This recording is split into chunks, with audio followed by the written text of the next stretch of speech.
Split folding seatbacks. Either side of the rear seatback can be folded down for more cargo space. Folding the seatbacks. Notice, folding a rear seat with the safety belts still fastened may cause damage to the seat or the safety belts.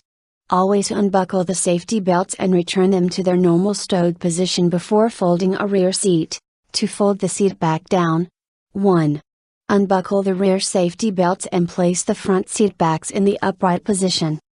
2. Lift the lever on the top of the seat back. 3.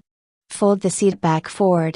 The filler panel behind the seat will fold with the seat back to span the gap between the rear of the seat and the cargo area, creating a flat load floor.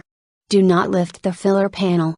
Keep the seat back in the upright, locked position when not in use. Raising the seat backs. Warning. If either seat back is not locked, it could move forward in a sudden stop or crash. That could cause injury to the person sitting there. Always push and pull on the seat backs to be sure they are locked. Warning. A safety belt that is improperly routed, not properly attached, or twisted will not provide the protection needed in a crash. The person wearing the belt could be seriously injured.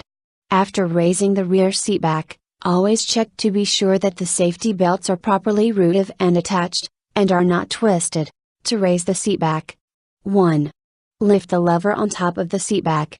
Raise the seat back and release the lever. 2. Push the seat back rearward until it locks in the upright position. 3. Make sure the rear safety belts are not twisted or caught between the seat cushion and the seat back. Reclining the seat backs. To recline the seat back. 1. Lift and hold the lever on top of the seat back. 2. Tilt the seat back rearward, then release the lever when the seat back is in the desired position. Seat adjustment. To slide the entire seat forward or rearward. 1. Lift and hold the release bar under the front of the seat cushion to unlock the seat. 2. Slide the seat to the desired position. 3.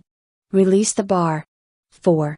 Try to move the seat back and forth to ensure the seat is locked into place.